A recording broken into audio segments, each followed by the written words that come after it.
Hello friends, I doctor Sujata Patil, ARB Garud college Shendurni. मित्रांनो, TY BComच्या business management ह्या विषयातील निर्णय प्रक्रिया हा तिसरा टॉपिक आपण अभ्यासत आहोत. ह्या प्रकरणातील निर्णय प्रक्रिया म्हणजे काय, निर्णय प्रक्रियेच्या व्याख्या आणि वैशिष्ट्ये या आधीच्या भागामध्ये आपण अभ्यासलीत. या भागामध्ये आपण निर्णय प्रक्रियेचं महत्त्व अभ्यासणार आहोत, इम्पॉर्टन्स ऑफ डिसिजन मेकिंग. मित्रांनो, या आधीच्या भागामध्ये आपण अभ्यासलं की व्यवसायापुढे अनेकविध पर्याय उपलब्ध असतात, अनेकविध साधने उपलब्ध असतात. त्या अनेकविध साधनांमधून, पर्यायांमधून योग्य पर्याय निवडणे, योग्य साधनांची निवड करणे आणि कार्यकृती करणे म्हणजेच निर्णय प्रक्रिया होय. तर ह्या भागामध्ये योग्य निर्णय घेतल्यास व्यवसायाला फायदे होऊ शकतात, ह्या दृष्टिकोनातून निर्णय प्रक्रियेचे महत्त्व काय हे आपण अभ्यासणार आहोत. मित्रांनो, ज्या प्रकारे वेगवेगळ्या आणि विविध कारणाने व्यवसायामध्ये अडथळे किंवा व्यत्यय निर्माण होतात, ऑब्स्टॅकल्स येतात, त्याचप्रमाणे त्यावर मात करण्यासाठी विविध पर्याय किंवा साधनंसुद्धा उपलब्ध असतात. मात्र योग्य पर्यायाची जर निवड केली गेली तर व्यवस्थापक आपल्या व्यवसायामध्ये यशस्वी होऊ शकतो. परंतु योग्य पर्याय निवडण्यास व्यवस्थापक जर असमर्थ ठरला तर त्याचे परिणाम व्यवसायावर दीर्घकाळ होत असतात. दीर्घकालीन धोरणावर चुकीच्या निर्णयाचे परिणाम हे विपरीत होत असतात. म्हणूनच बऱ्याच वेळेला व्यवसायाची उद्दिष्टपूर्ती होऊ शकत नाही. तर ठरवलेले उद्दिष्ट व्यावसायिकाला जर पूर्ण करायचे असतील तर निर्णय प्रक्रिया ही योग्य पद्धतीने राबवणं आवश्यक आहे. म्हणजेच अचूक निर्णय घेऊन आपण व्यवसायाची कार्यप्रणाली योग्यरित्या पार पाडू शकतो. म्हणूनच निर्णय घेण्यापूर्वी निर्णय प्रक्रिया योग्य पद्धतीने राबवली गेली पाहिजे. योग्य पद्धतीने जर निर्णय प्रक्रिया राबवली गेली तर व्यवसाय उद्दिष्टांपर्यंत पोहोचू शकतो, उद्दिष्टप्राप्ती व्यवसायाला मिळू शकते. म्हणूनच व्यवस्थापन व्यवसायामध्ये आवश्यक आहे आणि व्यवस्थापनाचे हे कार्य, निर्णय प्रक्रियेचं कार्य हे अत्यावश्यक आहे. हे आपल्याला अनेकविध मुद्द्यांवरून लक्षात येईल. निर्णय प्रक्रियेचे महत्त्व सांगत असताना काही मुद्दे मी स्लाईड्सवर दिलेले आहे. पहिला मुद्दा आहे व्यवस्थापनाच्या विविध पातळ्यांवर निर्णय घेण्यासाठी. व्यवस्थापनाच्या अनेकविध पातळ्या व्यवसायामध्ये कार्यरत असतात, ज्याला आपण पिरॅमिड ऑफ मॅनेजमेंट असं संबोधतो. टॉप, मिडल आणि लोअर लेव्हल मॅनेजमेंट असं त्यामध्ये दिलेलं असतं.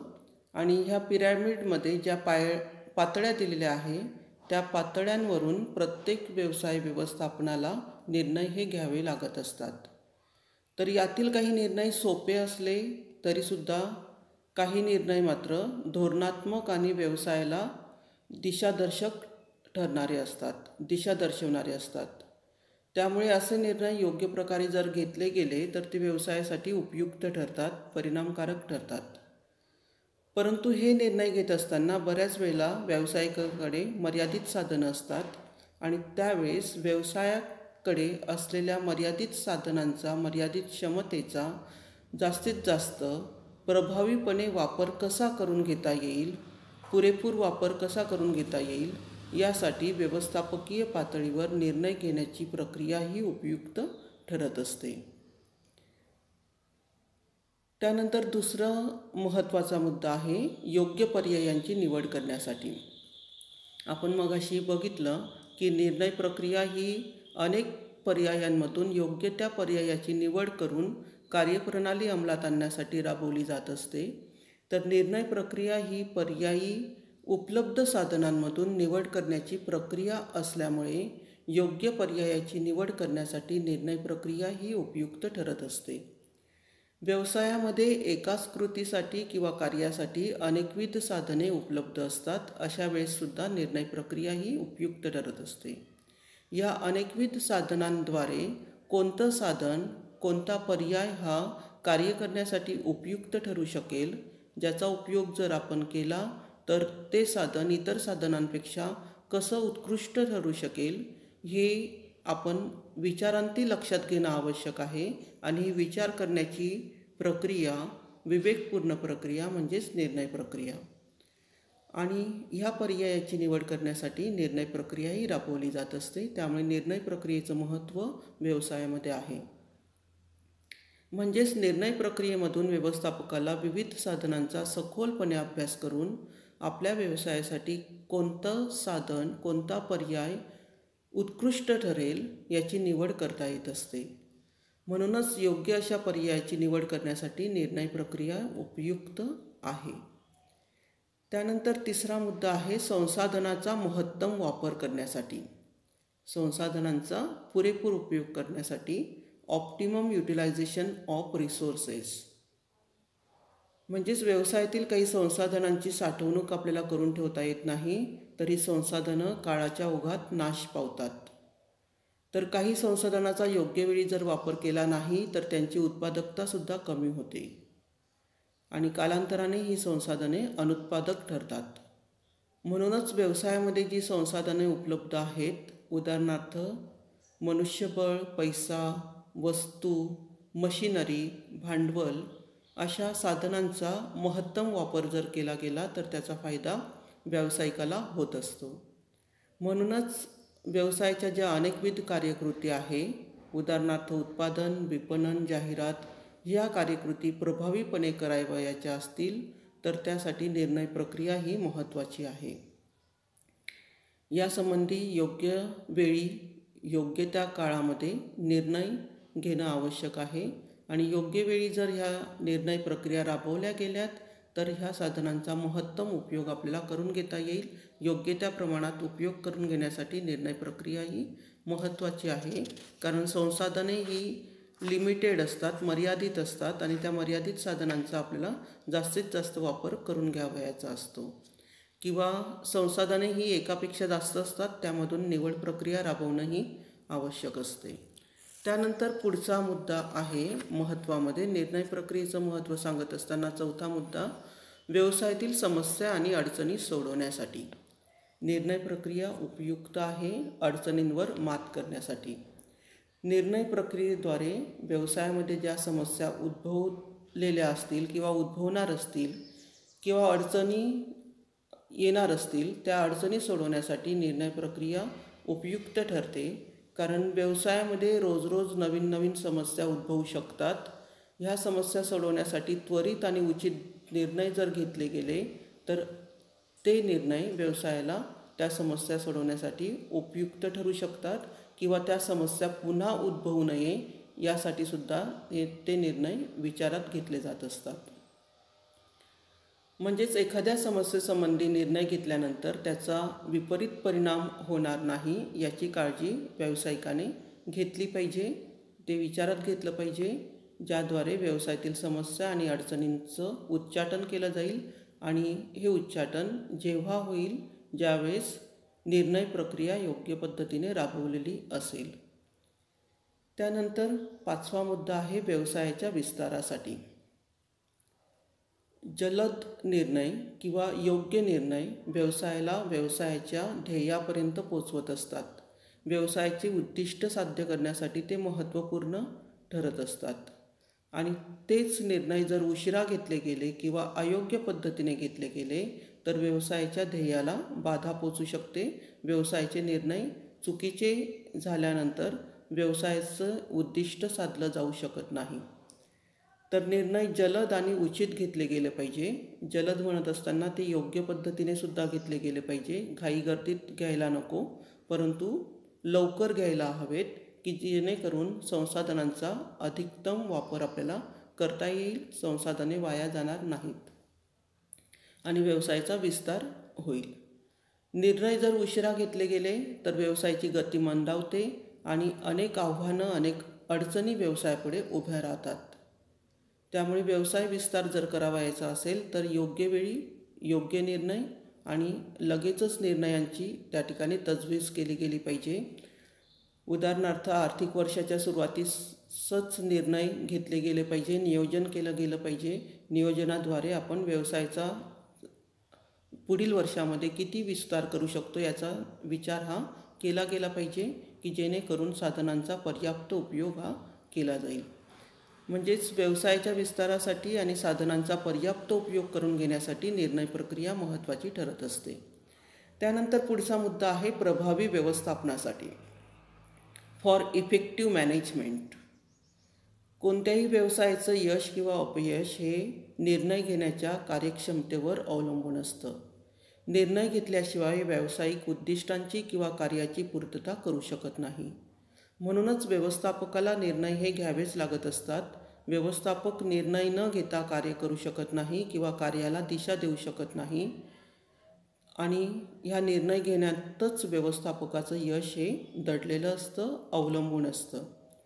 म्हणूनच व्यवस्थापकाने अनेक पर्यायी स्रोतांमधून योग्य स्रोताची निवड ही केली पाहिजे, की ज्याचा परिणाम व्यवसायामध्ये व्यवसाय विस्तारासाठी होऊ शकेल, व्यवसाय क्रियाशील करण्यासाठी होऊ शकेल. म्हणूनच उत्तम व्यवस्थापक होण्यासाठी किंवा प्रभावी व्यवस्थापन करण्यासाठी निर्णयक्षमता ही आवश्यक आहे. प्रभावी निर्णयक्षमता जर त्याच्याकडे असेल, व्यवस्थापकाकडे असेल, तर तो योग्य निर्णय घेऊन व्यवसायाला योग्य दिशा देऊ शकतो. त्यानंतर पुढचा मुद्दा आहे मित्रांनो, निर्णय प्रक्रियेचं महत्त्व सांगत असताना 7वा मुद्दा आहे विविध घटकांमध्ये समतोल साधण्यासाठी. अनेकविध घटकांमध्ये योग्य प्रकारे समतोल साधण्यासाठी, समन्वय साधण्यासाठी निर्णय प्रक्रिया महत्त्वाची आहे. व्यवसायामध्ये अनेकविध घटक कार्यरत असतात. ह्या घटकांमध्ये समन्वय साधावा लागतो, समतोल साधावा लागतो. घटकांमध्ये जर समतोल साधला गेला नाही तर व्यवसायाचं गणित बिघडू शकतं. बऱ्याच वेळेला काही घटकांना जास्त प्राधान्य दिलं जात असतं, काही घटकांना कमी प्रमाणात प्राधान्य दिलं जातं. त्यावेळेस जर समतोल साधला गेला नाही तर व्यवसायाची कार्यक्षमता कमी होऊ शकते, मंदावू शकते. काही घटकांच्या रचनेमध्ये बदल केले जात असतात. हे घटक बदल जर योग्य नसतील तर ते व्यवसायाला धोकादायक ठरू शकतात. म्हणून अशा सर्व प्रकारच्या घटकांचा योग्य प्रकारे अभ्यास करून, त्याचा पूर्वानुमान लावून, नियोजन करून, भविष्यकालीन अंदाज घेऊन ह्या प्रक्रिया राबवल्या गेल्या पाहिजे. उदाहरणार्थ, व्यवसायामध्ये लागणारा महत्त्वाचा घटक किंवा साधन म्हणजे मनुष्यबळ. तर सध्या किती मनुष्यबळ कार्यरत आहे, वर्तमान काळामध्ये किती आवश्यक आहे आणि भविष्यामध्ये किती मनुष्यबळाची आवश्यकता भासेल हे ठरवत असताना स्किलफुल मनुष्यबळ किती लागेल, सेमी स्किल किंवा अनस्किल, कौशल्यपूर्ण किंवा कौशल्य नसलेलं मनुष्यबळ किती प्रमाणात आवश्यक आहे हे ठरवणं आवश्यक आहे आणि त्या घटकांमध्ये समतोल साधणं आवश्यक आहे. फक्त कौशल्यपूर्ण मनुष्यबळाची अपॉइंटमेंट केली गेली तर कदाचित कौशल्य नसलेल्या व्यक्तींची त्या ठिकाणी आवश्यकता भासते आणि अशा वेळेस आपल्याला त्या कौशल्य असलेल्या व्यक्तींकडून ती कामं योग्य प्रकारे करून घेता येत नाही. म्हणूनच ह्या घटकांमध्ये योग्य तो समतोल असला पाहिजे. भविष्यकालीन अंदाज घेतला गेला पाहिजे की आज जे आपल्याकडे ह्युमन रिसोर्स कार्यरत आहे त्यांचा भविष्यामध्ये आपल्याला कशा प्रकारे उपयोग करून घेता येईल यासाठी प्रशिक्षण योजना वगैरे राबवल्या गेल्या पाहिजेत. म्हणजेच भविष्यकालीन अंदाज घेऊन योग्य तो निर्णय घेणं ह्या ठिकाणी आवश्यक आहे. योग्य त्या बाबींची तरतूद करणं आवश्यक आहे. यामध्ये आपल्याला असंही म्हणता येईल की व्यवसायातील अंतर्गत आणि बाह्य घटकांमध्ये सुद्धा समतोल साधला गेला पाहिजे. उदाहरणार्थ, उत्पादन योग्य प्रमाणात केलं गेलं पाहिजे जेणेकरून बाह्य घटक जे आहेत, कस्टमर्स किंवा ग्राहक यांच्या गरजा ह्या पूर्ण केल्या जातील. म्हणून विविध घटकांमध्ये समतोल साधण्यासाठी निर्णय प्रक्रिया ही अतिशय महत्त्वाची आहे. आणि मित्रांनो, शेवटचा मुद्दा नवीन आणि अपेक्षित बदलासाठी. व्यवसायामध्ये अनेक प्रकारे नवीन बदल घडून येत असतात. स्पर्धेमध्ये टिकून राहायचं असेल तर हे बदल आवश्यक आहे. व्यवसायाने नाविन्याची कास धरणं आवश्यक आहे.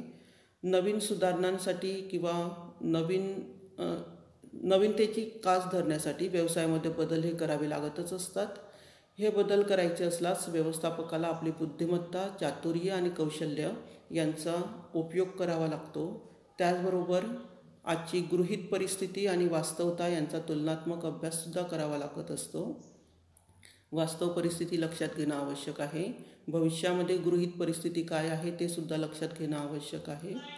अपेक्षित बदल लक्षात घेणं आवश्यक आहे की जेणेकरून ह्या बदलांचं विश्लेषण करून योग्य त्या संशोधन पद्धतीचा वापर जर केला गेला तर जे पर्याय आपल्याकडे उपलब्ध आहे त्या पर्यायांचा उपयोग समस्या सोडवण्यासाठी होऊ शकेल आणि समस्या कमी करून उपलब्ध पर्याय स्वीकारून नवीन आणि अपेक्षित बदल आपल्याला करता येतील. यासाठी निर्णय प्रक्रिया राबवणं ही अतिशय आवश्यक बाब आहे, अत्यावश्यक अशी गोष्ट आहे. तर हे जे मुद्दे आपण अभ्यासले आतापर्यंत त्यावरून आपल्याला असं म्हणता येईल की व्यवसायामध्ये व्यवसाय संस्थेच्या यशासाठी किंवा व्यवस्थापनामध्ये व्यवस्थापनाच्या यशासाठी निर्णय प्रक्रियेचं महत्त्व हे अतिशय महत्त्वाचं आहे. निर्णय प्रक्रिया राबवल्याशिवाय व्यवसायाची सुरुवात ते व्यवसायामध्ये भविष्यकालीन अंदाज घेणं शक्य होणार नाही. तर मित्रांनो, आपण निर्णय प्रक्रियेचं महत्त्व अभ्यासत असताना एकूण 8 मुद्दे अभ्यासले, ज्यामध्ये पहिला मुद्दा होता व्यवस्थापनाच्या विविध पातळ्यांवर निर्णय घेण्यासाठी, दुसरा योग्य पर्यायाची निवड करण्यासाठी, तिसरा संसाधनांचा महत्तम उपयोग करण्यासाठी, चौथा व्यवसायातील समस्या आणि अडचणी सोडवण्यासाठी, पाचवा व्यवसाय विस्तारासाठी, 6 प्रभावी व्यवस्थापनासाठी, 7 विविध घटकांमध्ये समतोल साधण्यासाठी आणि शेवटचा आणि 8वा मुद्दा नवीन आणि अपेक्षित बदलासाठी. तर ह्या मुद्द्यांवरून आपल्याला नियोजन प्रक्रिया व्यवसाय व्यवस्थापनामध्ये किती महत्त्वाची आहे हे लक्षात आलंच असेल. तर मित्रांनो, आज आपण इथे थांबूया. यानंतर आपण पुढच्या भागामध्ये निर्णय प्रक्रिया जे आपण अभ्यासत आहोत त्यानुसार निर्णयांचे प्रकार कोणते, टाइप्स ऑफ डिसिजन्स हे अभ्यासणार आहोत. तर आज इथे थांबूया. धन्यवाद. Have a nice day.